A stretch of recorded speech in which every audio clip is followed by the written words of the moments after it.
Telangana CM Revanth Reddy parliament చేరుకున్నారు. పలువురు కేంద్ర మంత్రులతో సమావేశం కానున్నారు. రాష్ట్రానికి సంబంధించిన పలు అంశాలపై చర్చించే అవకాశం ఉన్నట్లు తెలుస్తోంది.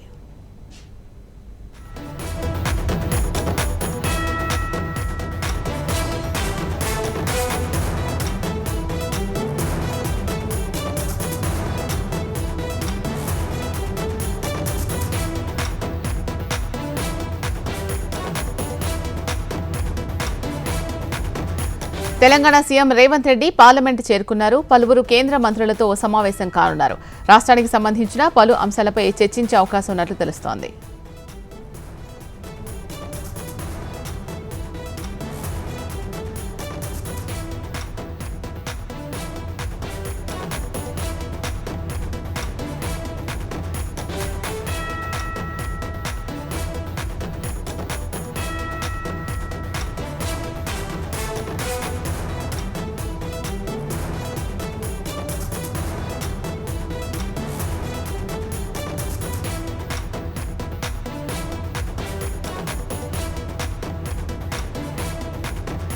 తెలంగాణ సీఎం రేవంత్ రెడ్డి పార్లమెంట్ చేరుకున్నారు. పలువురు కేంద్ర మంత్రులతో సమావేశం కానున్నారు. రాష్ట్రానికి సంబంధించిన పలు అంశాలపై చర్చించే అవకాశం ఉన్నట్లు తెలుస్తోంది.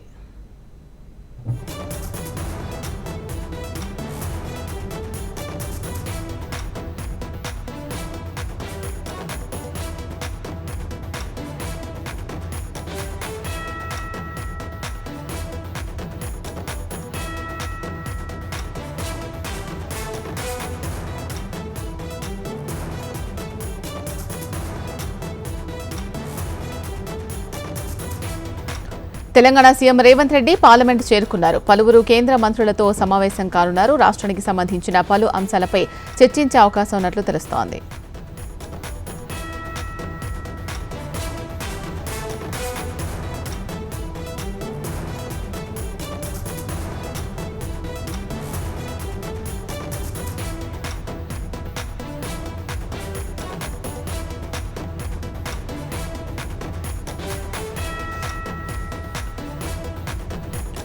రైట్, ఇక ఇదే అంశానికి సంబంధించి పూర్తి సమాచారం మా ప్రతినిధి రామకృష్ణ అందిస్తారు. రామకృష్ణ, ఏ అంశాలపై ఏ మంత్రులను కలవబోతున్నారు రేవంత్ రెడ్డి?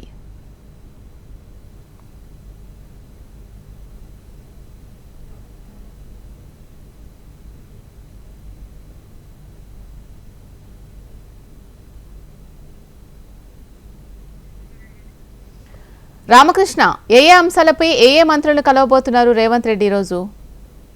ఇక తెలంగాణ ముఖ్యమంత్రి రేవంత్ రెడ్డి ఈ రోజు ఢిల్లీ పర్యటన అత్యంత ఆసక్తికరంగా సాగబోతుంది. ముఖ్యంగా ఆయన ప్రస్తుతానికి పార్లమెంట్ లో ఉన్నారు. పార్లమెంట్ లో ఆయన కాంగ్రెస్ పార్టీకి చెందినటువంటి పలువురు ప్రముఖులను కూడా కలవబోతున్నారు.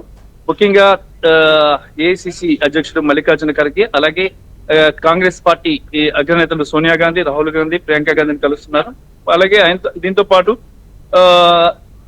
ముఖ్యంగా కేంద్ర ఆర్థిక మంత్రి నిర్మలా సీతారామన్, అలాగే కేంద్ర రక్షణ మంత్రి రాజ్నాథ్ సింగ్ తో పాటు పలువురు కేంద్ర మంత్రులు కలిసి తెలంగాణకి సంబంధించిన అంశాలపై చర్చించబోతున్నారు. అయితే ఇక్కడ చాలా కీలకమైన అంశం ఏంటంటే రాష్ట్ర కేబినెట్ విస్తరణ అంశం. దీని మీద ప్రధానంగా దృష్టి సారించారు. రాష్ట్ర కేబినెట్ విస్తరణ అనేది ఏ రకంగా ఉండాలి, మరి దానికి సంబంధించి విధి విధానాలు, దాంతో పాటు ఎవరెవరిని కేబినెట్ లోకి తీసుకోవాలి, మరి ఎవరిని తొలగించాలి అనేది కూడా డిస్కస్ చేస్తారు. మరి దీనంతటికి కారణం అంటే రాష్ట్రంలో ఉన్న పరిపాలన పరిస్థితులు, వాటి మీద కూడా ఒక నివేదికను తీసుకొచ్చి ఆ నివేదికను కాంగ్రెస్ హైకమాండ్ కి రేవంత్ రెడ్డి ఇస్తున్నారు. మరి ఆ నివేదిక బేస్ చేసుకొని కాంగ్రెస్ అధిష్టానం దీనిపై నిర్ణయం తీసుకునే అవకాశం అయితే ఉంటుంది. అయితే ఈసారి ఖచ్చితంగా కేబినెట్ లో కొత్త వాళ్ళు రాబోతున్నారు. పాత వాళ్ళకి ఇద్దరికి ఉద్వాసన పలుకుతారని సమాచారం అందుతుంది. మరి కొత్తగా వచ్చేవారిని ఎవరెవరిని తీసుకోవాలనే దానికి సంబంధించి హైకమాండ్ కొంత దిశాదశను నిర్దేశించబోతుంది రేవంత్ రెడ్డికి. మరి దీంతో పాటు పెండింగ్ లో కూడా నామినేటెడ్ పోస్టును కూడా భర్తీ చేసే అవకాశం ఉందని సమాచారం. రామకృష్ణ, బడ్జెట్ పై అసంతృప్తితో ఉన్న రేవంత్ రెడ్డి తెలంగాణకి ఏమైనా ప్రత్యేకంగా కేటాయించాలి అని అడిగే ఛాన్స్ ఉందంటారా? బడ్జెట్ కి సంబంధించి కేటాయింపుల మీద అడుగుతారు. ఎందుకంటే తెలంగాణకి కేటాయింపులు అంతంత మాత్రంగానే వచ్చాయి. మరి ఈ నేపథ్యంలో కేంద్ర ఆర్థిక మంత్రి నిర్మలా సీతారామన్ కలిసి పోస్ట్ బడ్జెట్ లో చేంజెస్ లో తెలంగాణకి తగిన ప్రయారిటీ ఇవ్వాలి అని చెప్పేసి కూడా కోరుతారు. తెలంగాణ కొన్ని కేటాయింపులు అదనంగా కల్పించాలని కోరుతారు. ఎందుకంటే బడ్జెట్ లో సరైన కేటాయింపులు రానప్పుడు ఆ రాష్ట్రాల ముఖ్యమంత్రులు ఢిల్లీ వచ్చి కేంద్రాన్ని కలిసి తమ సమస్యలు విన్నవించినప్పుడు కేంద్రం కొన్ని మార్పులు చేర్పులు చేసే అవకాశం ఉంది. అదే రకంగా ఇప్పుడు కొంత తెలంగాణకి కూడా మనకి మరికొన్ని కేటాయింపులు కూడా చేసే అవకాశం. బడ్జెట్ కి ముందు కూడా రేవంత్ రెడ్డి కేంద్రాన్ని కలవడం జరిగింది. ఇప్పుడు కూడా మళ్ళీ కలిసి కేటాయింపు చేయాలనుకోవటం, దాంతో పాటు ఇక విభజన సమస్యలు అలాగే కేంద్రం నుంచి రావాల్సిన పెండింగ్ నిధులపై కూడా చర్చిస్తారని తెలుస్తుంది. రైట్, ఇంకా ఎవరెవరిని కలిసే అవకాశం ఉంది? ఎప్పటి వరకు ఆయన పర్యటన ఎన్ని రోజుల పర్యటన ఉండే అవకాశం ఉంది? ఆయన పర్యటన ఈ రోజు రేపు కూడా ఉంటుంది. ముఖ్యంగా హైకమాండ్ తో కలిసి హైకమాండ్ తో మాట్లాడి ప్రస్తుత రాష్ట్ర సమస్యలను సాల్వ్ చేసుకోవడమే ఆయన ముందున్న ప్రధాన లక్ష్యం. ఆ తర్వాత కేంద్రంలో ఉన్నటువంటి ఒక 5 కేంద్ర మంత్రుల అపాయింట్మెంట్ అయితే అడిగారు. మరి అవి ఫిక్స్ అయితే మాత్రం వాళ్ళందరినీ కూడా పార్లమెంట్ లోనే కలుస్తారని సమాచారం అందుతుంది. మరి ఎందుకంటే పార్లమెంట్ బడ్జెట్ సమావేశాలు జరుగుతున్నాయి కాబట్టి అందరూ అక్కడ అవైలబిలిటీలో ఉంటారు కాబట్టి ఇటు కాంగ్రెస్ హైకమాండ్ ని అలాగే కేంద్ర మంత్రులందరినీ కూడా పార్లమెంట్ లోనే రేవంత్ రెడ్డి కలుస్తారని చెప్పి తెలుస్తుంది. ఆయనతో పాటు ఉప ముఖ్యమంత్రి మల్లు భట్టి విక్రమార్క కూడా ఉన్నారు.